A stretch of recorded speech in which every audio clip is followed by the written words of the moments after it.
Et bonjour, bienvenue à tous pour cette petite review de l'épisode final de la saison 1 d'Ahsoka, comme d'hab avec spoiler. Alors on va voir un petit peu, est-ce que du coup la saison valait le coup. On en parle direct après l'intro. À tout de suite.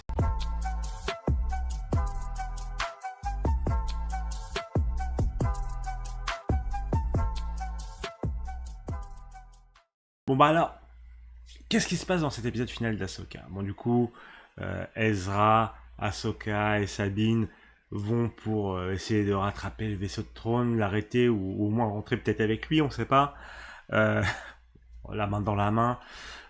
Mais bon, du coup, Trône fait tout pour les ralentir, essayer de les stopper, etc. Et même va jusqu'à bon, les Sœurs de la Nuit donnent à Morgane, donc la meuf qui sert pas à grand chose dans les faits, enfin on s'en fout un petit peu, elle lui donne un sabre, etc. pour aller affronter Ahsoka. Enfin, à la base c'est pour la récompenser, mais après du coup elle va affronter Ahsoka avec. Du coup, bon, bah, c'est bagarre, on avance, Ron qui met ses pions, etc., qui se prépare à partir, euh, et qui arrive à s'enfuir avec Ezra dans le vaisseau, hein, dans le Star Destroyer, et Ahsoka et Sabine qui restent bloqués sur la planète. Euh, c'est, bon, du coup, un peu embêtant, pour elles deux, mais du coup, Ezra arrive à partir dans le vaisseau, à s'enfuir et à retrouver Hera, bon, du coup, elle reste sur la planète avec Bolan, bref, qui se tient sur les statues des dieux de Mortis. Hein, il faut petit détail pour les fans de Rebels, mais on va en parler. Et du coup, suite à la prochaine saison.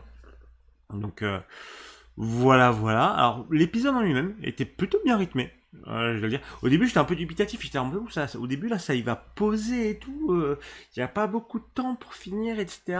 Bon, voilà, ça peut être problématique. Mais au final, l'épisode, non, il se déroule très bien, etc.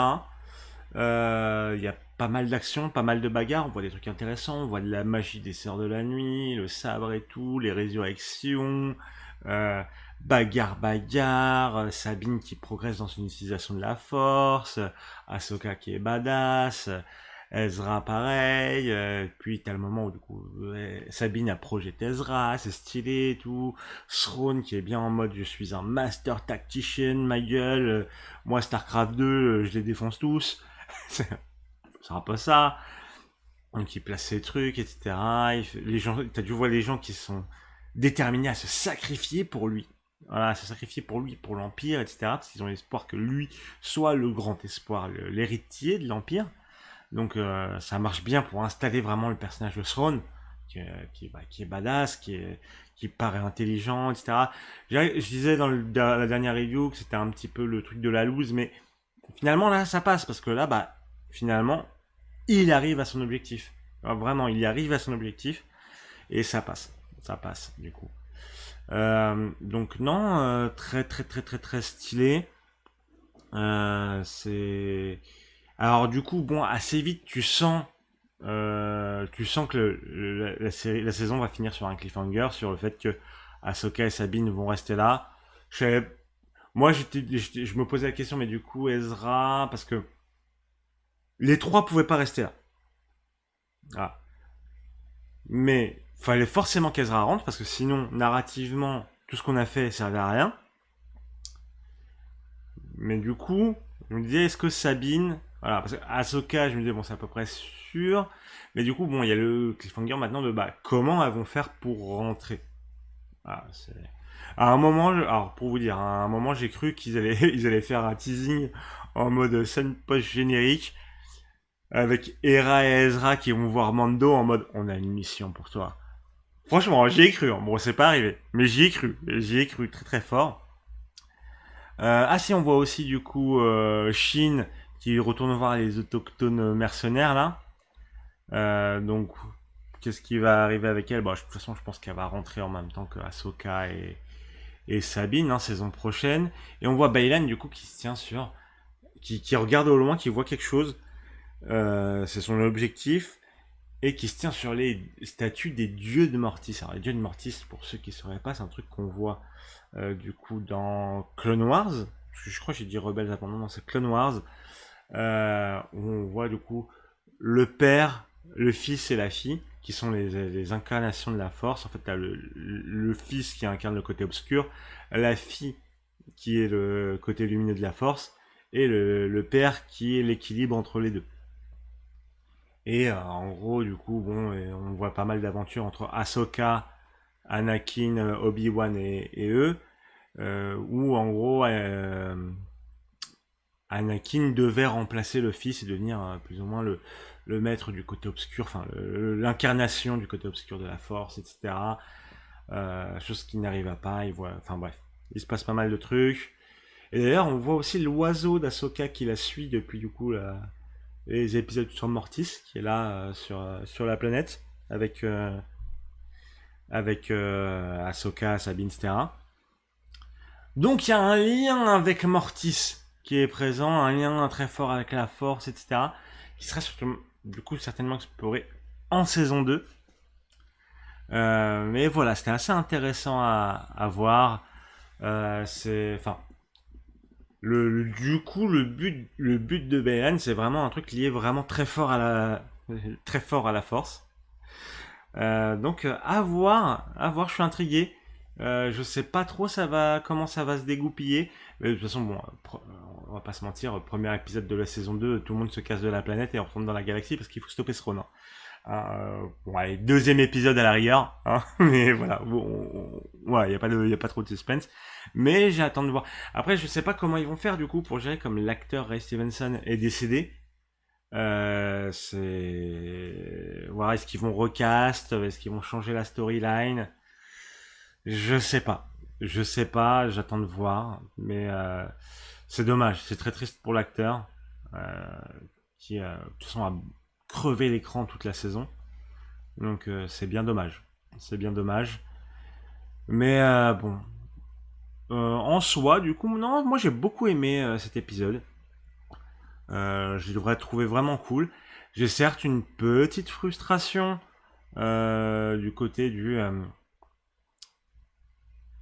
j'aurais peut-être bien aimé un épisode de plus. Voilà, pour dire... pour qu'on en arrive à une situation peut-être un peu plus... un peu moins... Enfin, moi, j'ai l'impression plus d'être un cliffhanger, mais pas de fin de saison, mais de fin d'épisode avant la fin de saison. C'est un ressenti peut-être pas forcément honnête, mais c'est vrai qu'on en parlait un petit peu en commentaire sur les dernières reviews, c'est qu'on sentait venir le fait que voilà, ça allait être un cliffhanger. Ça va être un cliffhanger. Et que, bon, est-ce que forcément on est content du cliffhanger ou pas? Je pense que ça va dépendre de chacun. Moi, je suis intrigué. J'ai envie de voir la suite. Donc, d'après ma vidéo sur les cliffhangers, que vous pouvez aller voir, hein, ça me fait plaisir, c'est un bon cliffhanger. Puis l'épisode est cohérent, tout est cohérent, etc. Donc, ça me va. Ça me va bien. Ça me va. Non, en vrai, ça me va. Mais c'est pour dire, si je devais donner mon avis sur la saison, je dirais qu'il y a peut-être des moments où on a perdu un peu de temps sur des trucs sur lesquels on n'avait pas besoin de s'attarder. Et je m'attendais quand même à plus sur la série. Mais ne boudons pas notre plaisir, c'est quand même une très bonne série. C'est très cool. J'ai passé un très bon moment à la regarder, à la suivre avec vous chaque semaine. Donc là-dessus, je suis très content. Mais j'aurais bien aimé un petit peu plus. Voilà, j'aurais bien aimé un petit peu plus. Mais non, c'est quand même cool. Je lui préfère quand même Andorre. Ouais, Andorre, c'était vraiment trop le Gucci, hein, vraiment. Mais mine de rien, vraiment très cool cette série Ahsoka. Bon, de toute façon, j'aime beaucoup généralement ce que fait Dave Filoni. Donc là-dessus, il n'y avait pas trop de suspense. Il y avait le bon dosage de fanservice, le bon dosage de on t'inclut du lore, etc. Ça te fait plaisir, tiens, c'est pour moi, c'est cadeau. Il y a du développement de ce personnage, Sabine elle a évolué, etc. On redécouvre Ezra qui marche très bien en live action, vraiment, Ezra. super content. Ahsoka qui fonctionne très bien. Thrawn qui s'impose vraiment.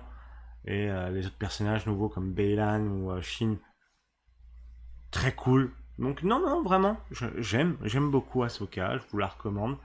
Même si, bah, je me pose quand même beaucoup la question, on en a parlé pareil en commentaire, et je pense sincèrement qu'il vaut mieux avoir vu Rebels, au moins Rebels, pour vraiment saisir un peu tout ce qu'on voit et ce que propose la série Ahsoka. Voilà.